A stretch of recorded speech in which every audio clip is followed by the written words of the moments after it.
How you doing, YouTube? This is Gunnery Sergeant 67 bringing you another YouTube video. Today's YouTube video is going to be on my 2 guns and 2 knives for SHTF. Alright, YouTube, let's get into it.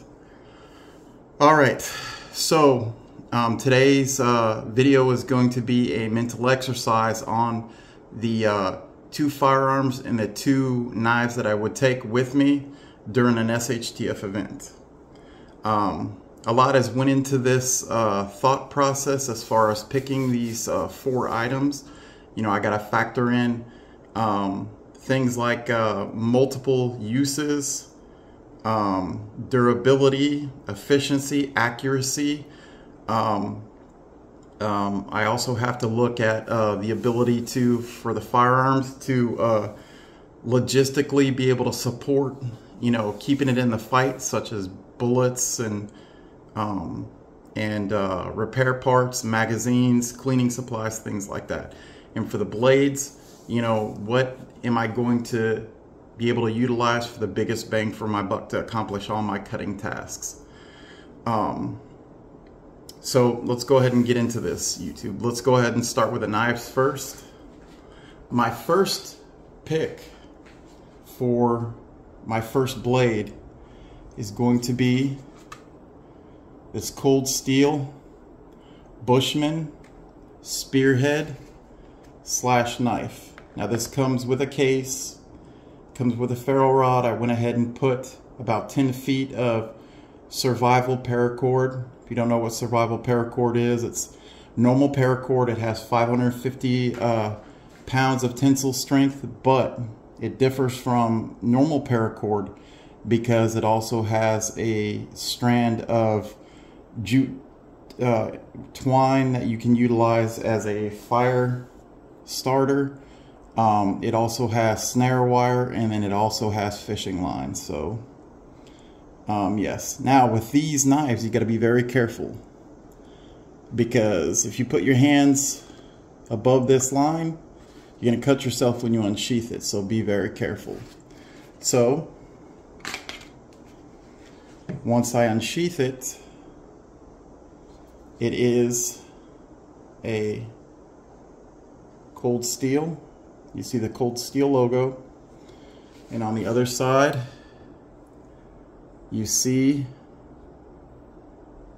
I don't know if you can see that, the Bushman logo. So, and also too, it has a hollow handle. I think it's got like a very flat grind.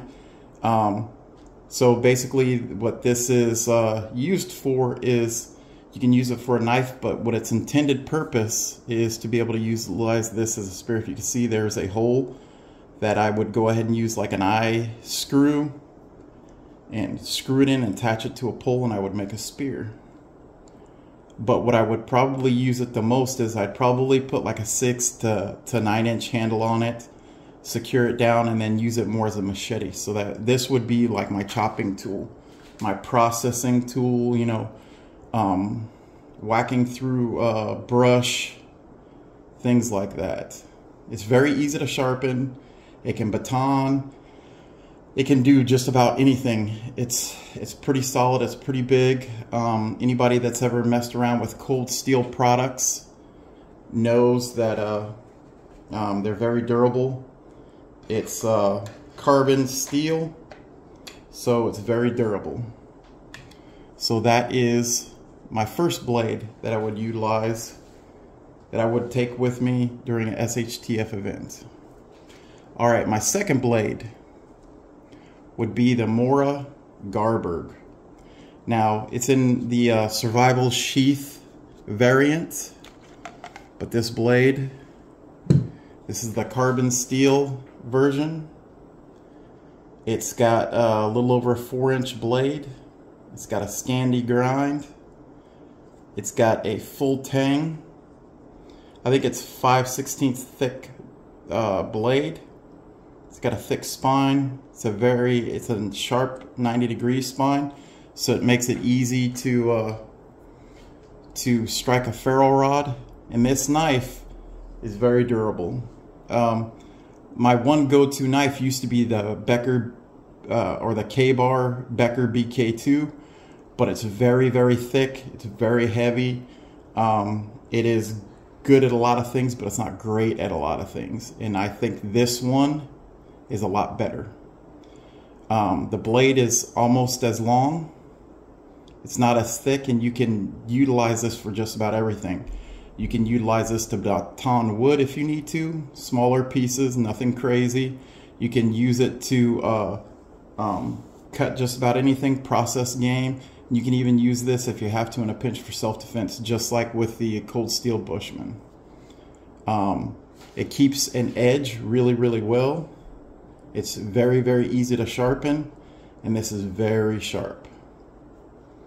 So this is my second blade, my second knife that I would bring with me in an SHTF event.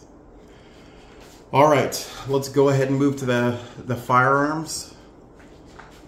My first firearm that I would bring with me in an SHTF event would be my Glock 35 and 40 Smith & Wesson. Now, this is an extra long slide. It is what a lot of Glock owners categorize as a competition model. Everything is oversized on this. The slide, and you can see it's got cutouts to reduce weight, to make cycling easier.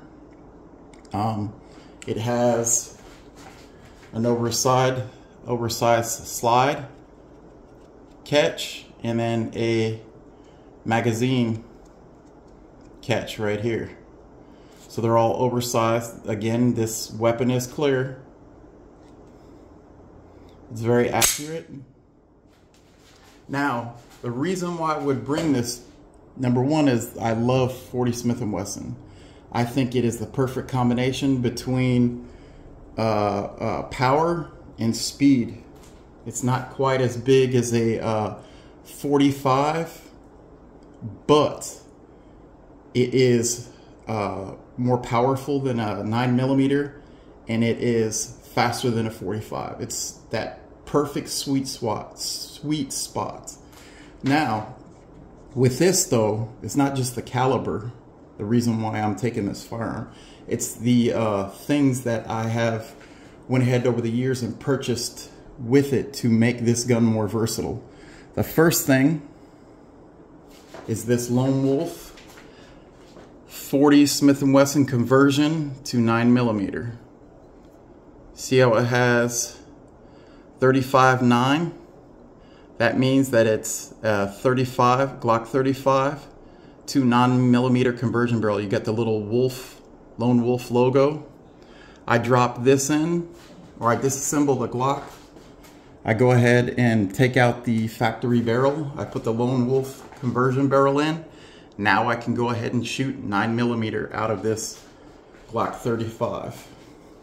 Additionally, I can go ahead and also shoot 22 long rifle, because right here I have an Advantage Arms 22 long rifle conversion kit right here. This thing is very, very accurate. I've got about 1,000 rounds through this,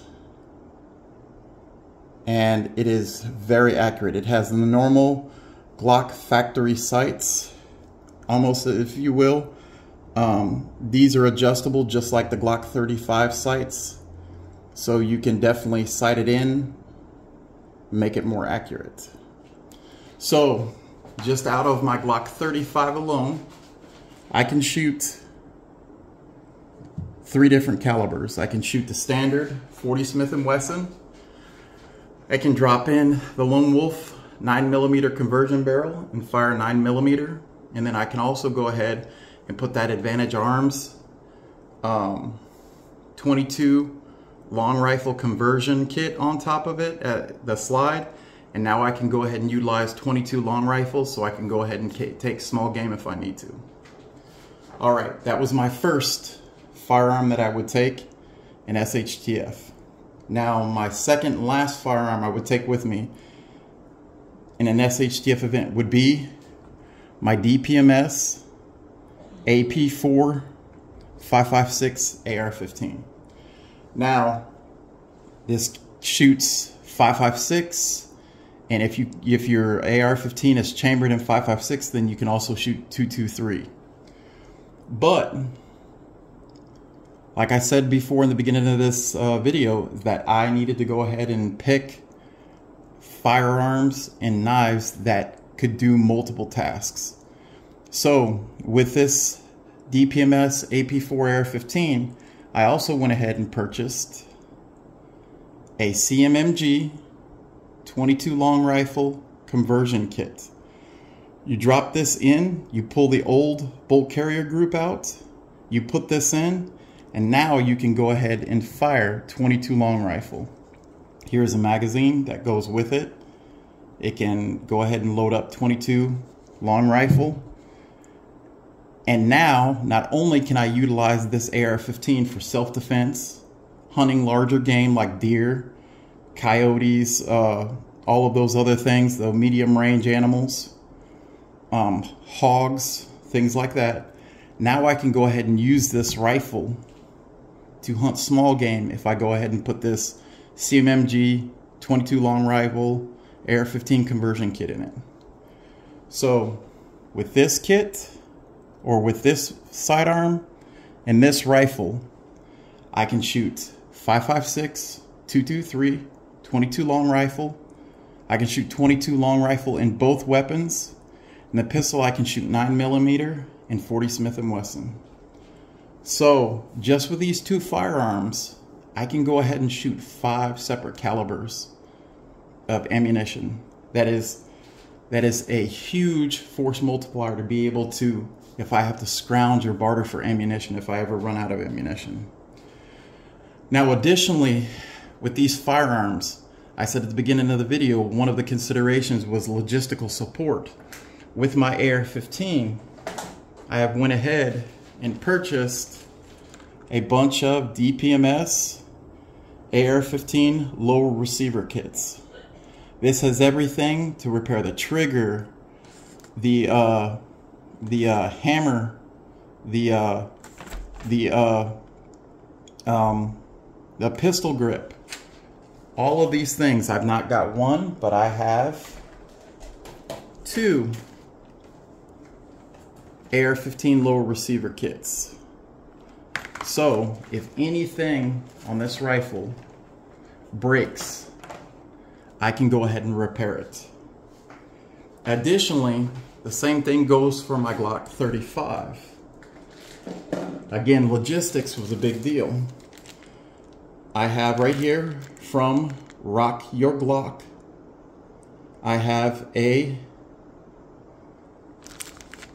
lower receiver complete rebuild kit of the trigger, the sears, and then here I have the slide assembly repair kit, also from Rock Your Glock. So anything that breaks on my Glock 35, I can repair it and put it back in the fight.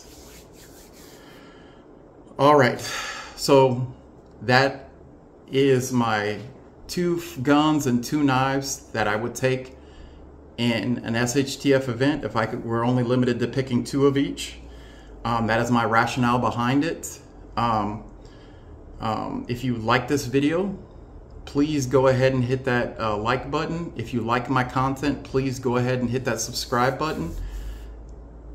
In the comments below, leave a comment. Let me know what you like, what you don't like. What would be your 2 guns and your 2 knives that you would take in an SHTF event?